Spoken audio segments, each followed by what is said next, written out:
Hello friends, मैं अभिजीत कुमार दुबे समृद्धि है इसके यूट्यूब चैनल पे आप सभी का हार्दिक स्वागत करता हूं, अभिनंदन करता हूं दोस्तों। तो मित्रों, सभी विद्यार्थी और छात्र जो टीजीटी और पीजीटी के जो छात्र हैं, अब उनका है कि सर 9-10 का रिजल्ट कब आएगा और 11-12 का रिजल्ट क्या कब आएगा और इसका क्या कट ऑफ रहेगा। जिस तरीके से 1 to 5 और 6 to 8 में हमने जो कट ऑफ बताया था उस पर आप छात्रों ने भी मुहर लगाया और तमाम हमारे सिलेक्ट छात्रों ने भी मुहर लगाया कि हमने जो बताया था उसके अकॉर्डिंग चीजें गई हैं। और आगे अब क्या होगा और जो कट ऑफ के फ्लैक्चुएशन रहे हैं 1 to 5 में और 6 to 8 में, वो कैसा रहने वाला है, उन सभी चीजों पर पूरी संपूर्णता के साथ बात करेंगे। इसलिए वीडियो में पूरा बने रहिएगा। साथ में बात करेंगे कि जिनका रिजल्ट आया है, डॉक्यूमेंट वेरिफिकेशन में क्या क्या सतर्कता बरतनी है, डॉक्यूमेंट वेरिफिकेशन क्या होगा, किस तरीके से होगा, कौन कौन से डॉक्यूमेंट रहने चाहिए, इस पे बात करेंगे। साथ ही एसटेट रिजल्ट के बारे में बात करेंगे। TR4 में बीटेट होगा कि नहीं, बीटेट पे बात करेंगे।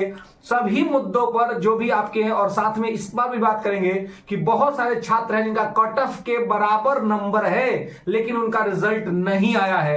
EWS छात्रों के साथ जो चीजें हुई हैं उस पर जो कोर्ट का क्या रुख रहेगा और छात्र जो कोर्ट चले गए हैं उस पर क्या स्थिति बनेगी। साथ ही जो BC1 और BC2 के जो मेल कैंडिडेट हैं वो भी कोर्ट जाने की तैयारी में है। अगर वो कोर्ट जाते हैं तो किस तरह की स्थिति बनेगी। यानी कि तमाम मुद्दों पर आज मैं दिन भर इन सभी चीजों पर रिसर्च किया, चीजों को किया और तब मैं आपके सामने आया हूं ताकि इन सभी मुद्दों पर आपको एक गहन जानकारी जो है सो दे सकूं दोस्तों। तो वीडियो को अंत तक देखिएगा ताकि सारे कंफ्यूजन आपके क्लियर हो जाए। चलिए, तो पहले बात स्टार्ट करते हैं कहां से, तो स्टार्ट करते हैं टीजीटी और पीजीटी के रिजल्ट से कि क्या 9, 10 और 11, 12 का रिजल्ट कब आएगा। रोस्टर अभी तक क्लियर नहीं हुआ है, रोस्टर अभी तक सामने नहीं आया है, लेकिन संभवतया 25 तारीख तक ऐसा संभव है कि आपका रोस्टर पूरी तरीके से क्लियर हो जाएगा और वो सामने आ जाएगा और 25 तक हो जाएगा। तो इससे पहले रिजल्ट आने की तो संभावना है नहीं। 25 के बाद किसी भी समय रिजल्ट आ सकता है। 25 के बाद टीजीटी पीजीटी जिनका कब बचा हुआ है 9, 10, 11, 12 का, उनका आ सकता है कभी भी। कट ऑफ की क्या स्थिति रहेगी, जिस प्रकार से आपने देखा होगा कि कट ऑफ में TR2 और TR3 के कट ऑफ में एक गैप दिख रहा है। गैप दिख रहा है मतलब TR2 में हर जगह पर जो कट ऑफ था वो बहुत हाई चला गया था, लेकिन TR3 में आपने देखा होगा कि जो 1 to 5 है या 6 to 8 है, दोनों ही जगह पर TR2 के अपेक्षा कट ऑफ में काफी अंतर देखने को मिला है और हर कैटेगरी में अंतर देखने को मिला है। यही अंतर आगे भी बरकरार रहेगा 9, 10 और 11, 12 में भी। जिस तरीके से आपने TRE1 में देखा था कि कट ऑफ लो रहा था, वैसे TR3 में लो तो नहीं कहेंगे लेकिन बहुत हाई भी नहीं कहेंगे। जैसे कुछ लोग हाई कह रहे हैं कि हाई चला गया। भाई कहां पे हाई चला गया, किस विषय में हाई चला गया? मुझे तो कहीं वो हाई वाला चीज तो नहीं दिख रहा है। अगर TR2 की अपेक्षा हम TR3 से तुलना करें तो हमें कहीं वो हाई वाला कट ऑफ नहीं दिख रहा है। और ये मैंने पहले भी आपको कहा था, जब मैं कट ऑफ कम जाने की बात करता था तो बहुत सारे लोग नेगेटिव कमेंट्स करते थे, कहते कि कैसे जाएगा कट ऑफ, कम नहीं जाएगा। लेकिन आपने देख लिया कि कट ऑफ जो एक बहुत हवा बनाया जा रहा था कि 90 प्लस चला जाएगा, 95 प्लस चला जाएगा, 100 प्लस चला जाएगा, वो नहीं गया। और वही चीज आपको आगे भी देखने को मिलेगा जो आपको 9, 10 और 11, 12 के रिजल्ट के अंदर में। तो कट ऑफ आपका जिस तरीके से जो ट्रेंड 1 to 5 और 6 to 8 में रहा है, वही ट्रेंड जो है वो 9, 10 और 11, 12 के रिजल्ट में भी रहने वाला है मेरे फ्रेंड्स। तो इसलिए ज्यादा घबराएंगे नहीं, तनाव नहीं लेंगे। अगर आप जो है किसी भी विषय में हैं और 70 से ये 75 प्लस किए हुए हैं तो मैक्सिमम विषय में आपको जो है सो पॉजिटिव रिस्पांस मिलने के चांसेस रहेंगे और आपका रिजल्ट आएगा। कुछ एक आध विषय को अगर छोड़ दे तो बाकी लगभग विषय में 75 प्लस -3 पे अगर आप हैं तो आप समझिए कि आप सेफ सिचुएशन में हैं। तो इसलिए आप तनाव ना लें और आप खुश रहें, और क्योंकि आप अपना कर्म कर चुके हैं तो तनाव और दबाव लेकर के आप कुछ नहीं कर सकते। तो इसलिए तनाव और दबाव न लेते हुए आप बेहतर तरीके से आप खुश रहें। और मैं TR3 में जो असफल छात्र हैं उनके लिए मैं कहना चाहूंगा कि TRE4 आपके लिए एक बेहतरीन विकल्प है। बहुत सारे छात्र जो तनाव में थे उन्होंने हमें फोन किया। मैं माफी चाहूंगा अपने छात्रों से कि मैं फोन पिक नहीं कर पाता हूं, और जैसे कि जब ये वीडियोस बनाने में 5 से 6 मिनट लगते हैं, मैक्सिमम मेरा वीडियो 10 मिनट का होता है। बहुत सारे स्टूडेंट ये भी कमेंट्स करते हैं कि मतलब कुछ नेगेटिव लोग, उन पे मैं ध्यान नहीं देता हूं लेकिन मैं देखता हूं, वो कहते हैं यार इतना दिन भर में 5 वीडियो 10 वीडियो, भाई कभी एक दिन आ करके टाइम निकाल के मेरे साथ रहो, फिर पता चलेगा कि मेरे पास कितना टाइम है। है ना, मेरे पास बहुत कम समय बचता है। मैं अलग अलग प्लेटफॉर्म पे क्लासेस लेता हूं, और वो जो पीसीएस के क्लासेस होती हैं, पीसीएस होती है कि लोक सेवा आयोग की क्लासेस, तो अलग अलग ब्रांड्स के इंस्टीट्यूट के साथ में जुड़ा हुआ हूं, और वहां की जो क्लासेस होती है वो बहुत ज्यादा ऑनलाइन नहीं दी जाती है, इसलिए मुझे टाइम भी मेरे पास बहुत कम रहता है। यूनिवर्सिटीज के अंदर मैं लेक्चर लेता हूं, मैं यूनिवर्सिटी में जाकर के लेक्चर लेता हूं, तो वहां सारा काम करने के बाद में टाइम निकाल के, किसी तरह से टाइम निकालता हूं 5-10 मिनट कि एक वीडियो बन जाए। आपको लगता है कि फ्री बैठे हुए हैं, ऐसा नहीं होता है।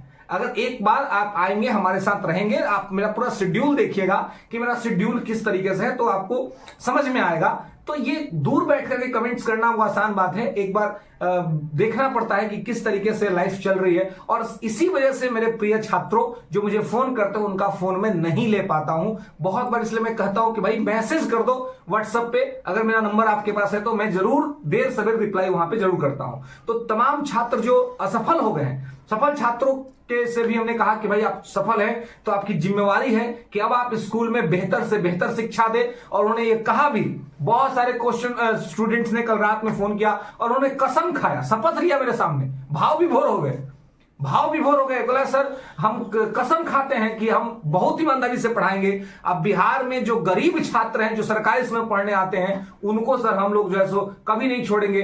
देखो तो विद्यार्थी था, तो वो चंपारण के था, वो कहा कि सर हम घर जाकर पढ़ा देंगे विद्यार्थी को, स्कूल के बाद हम घर जाकर पढ़ा देंगे, क्योंकि हम वहीं रहेंगे तो हम जाकर घर पढ़ा देंगे, लेकिन हम सर आप जो कह रहे हैं वो जरूर हम जो है सो करेंगे। तो कहने का मतलब है कि छात्रों के पास अंदर जो सिलेक्ट हुए, उनके पास एक जुनून है काम करने का, और इससे जरूर आने वाले समय बिहार की तस्वीर बदलेगी, इसमें कहीं कोई दो राय नहीं है। इसके अलावे अब जो हमारे जो असफल कुछ छात्र रह गए हैं, उनसे मैं कहूंगा कि टीआरई 4 के लिए लग जाओ, और टीआरई 4 के लिए इतनी शिद्दत से लगो कि पूरी कायनात भी तुमको छांटने की अगर साजिश करे, फिर भी तुम अपने योग्यता के बल पर उसको हासिल कर लो। इसलिए तुम लगातार मेहनत करो और इस चीज को अचीव करो, गोल को अचीव करो। इसलिए आपको हार नहीं मानना है। बहुत सारे छात्र जो टीआर 1 में असफल हुए, टीआर 2 में असफल हुए, वो टीआर 3 में सक्सेस हो गए। तो ऐसे हमारे टीआर 3 में भी जो अनसक्सेसफुल रहे हैं, वो टीआरई 4 में भी सक्सेसफुल हो जाएंगे। इसलिए तनाव दबाव नहीं ले, आप जो है सो इसमें ये करें।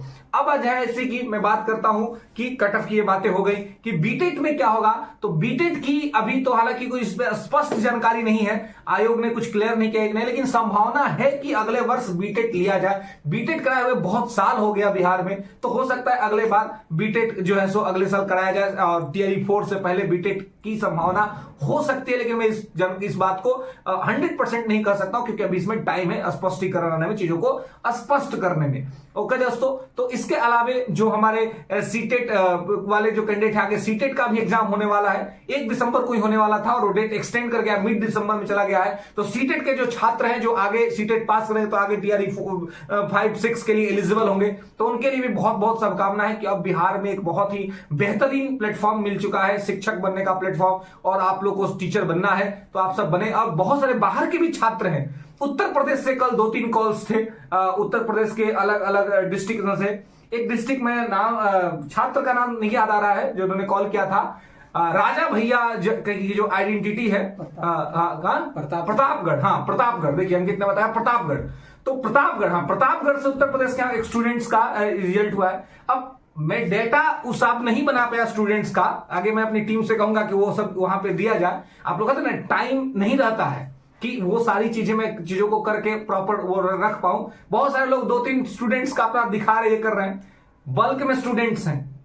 और मैं आपसे बताता हूं, टीआरई 1 और टीआरई 2 में बिहार के बहुत सारे स्कूल में जाइएगा और पूछिए कि आप अभिजीत सर को जानते हैं, हिस्ट्री और पॉलिटी में। मिशन 50 आईएएस के अंदर में हम लोगों ने ऐप के अंदर 5000 विद्यार्थियों को पढ़ाया, और ऑफलाइन में तो कितने विद्यार्थियों को पढ़ाया वो मतलब अनकाउंटेबल है, वो काउंट ही नहीं हो सकता है। तो कहने का मतलब है कि वो सारा चीज मेरे पास खुद उतना टाइम नहीं रहता है कि मैं वो सारा चीज को कर वो दिखा पाऊं। लेकिन आपके विश्वास के लिए मैं कह रहा हूं दोस्तों कि आप इसको देखिएगा, और बहुत सारे टीआरई 1 और टीआरई 2 में भी हमारे पढ़ाए हुए विद्यार्थी जो है उसके सिलेक्ट हुए हैं। और इसलिए मैं आप लोगों को कहूंगा कि टीआरई 4 के लिए बहुत तन्मयता के साथ लग जाइए, और एनसीईआरटी, एससीईआरटी बुक को जरूर पढ़िए। और इन दोनों को पढ़ने के बाद अगर आपके पास थोड़ा टाइम बचता है तो स्टैंडर्ड बुक भी पढ़ लीजिए, क्योंकि दिन प्रतिदिन एग्जाम का जो स्तर है, तो थोड़ा बहुत और सक्सेस होने का मैं एक सबसे बड़ा आपको रामबाण उपाय बताता हूं कि मल्टीपल टाइम आप ऑब्जेक्टिव सॉल्व करिए, मल्टीपल टाइम ऑब्जेक्टिव। साथ ही मैं आपको ये बात भी कहता हूं कि ये यूट्यूब के ऊपर जो सॉल्व कराया जाता है ना, उसमें पार्टिसिपेट होकर के अपना टाइम ना बर्बाद करें। आप कैसे करें, तो आप क्या करें, जो यूट्यूब पे लोग क्वेश्चन चलाते हैं, स्लाइड गया, बताया, निकल गए, ये आपको बहुत ज्यादा फायदा नहीं करता, आपका टाइम भी किल होता है इससे। आप क्या करिए, आप प्रॉपर मार्केट से टेस्ट सीरीज खरीदिए, ओएमआर सीट घर में रखिए, ओएमआर सीट पर आप टेस्ट लगाइए अपने घर में अंदर टाइमर लगा करके। इससे तो टाइम पता चलेगा, ओएमआर की गलतियां पता चलेंगी। बहुत सारे छात्र ऐसे हैं, मैं क्या कहूं, मेरिटोरियस छात्र, कट ऑफ से ज्यादा था उनका मार्क्स है, लेकिन ओएमआर में गलती कर दिया, ओएमआर में दिक्कत कर दी। क्यों? लैक ऑफ प्रैक्टिस, क्योंकि प्रैक्टिस नहीं हुआ।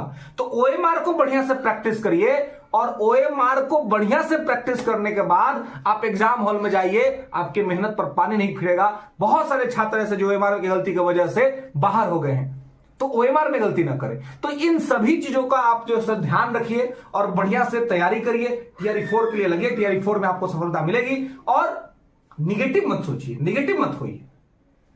स्वामी विवेकानंद कहते हैं, जैसी आपकी सोच होगी वैसी आपकी मनोवृत्ति होगी, और जैसी आपकी मनोवृत्ति होगी वैसी आपकी अभिवृत्ति होगी। तो सब कुछ मनोवृत्ति से ही तय होना है। तो आप अपनी मनोवृत्ति को ठीक रखिए, आप सफल हो जाइएगा, इसमें कहीं कोई दो राय नहीं है। तो चलिए दोस्तों, इसी के साथ इस वीडियो को हम लोग यहाँ पे कंप्लीट करते हैं। वीडियो को अंत तक बने रहिएगा, और आप भी जो बहुत सारे विद्यार्थी जो सिलेक्ट हुए हैं हमारे इस चैनल के माध्यम से, आप अपना इंफॉर्मेशन कमेंट सेक्शन में जरूर देखिएगा। कल से मैं कुछ कमेंट्स से रिप्लाई कर रहा हूं, आपको भी करूंगा। जिस कमेंट में अभिजीत दुबे लिखा होगा, समझ लीजिएगा मैंने आपके कमेंट को पढ़ लिया और मैंने आपको रिप्लाई कर दिया। तो फिर मिलेंगे अगले वीडियो में, तब तक सुखी रहिए, स्वस्थ रहिए, समृद्ध बने रहिए। समृद्ध के साथ धन्यवाद।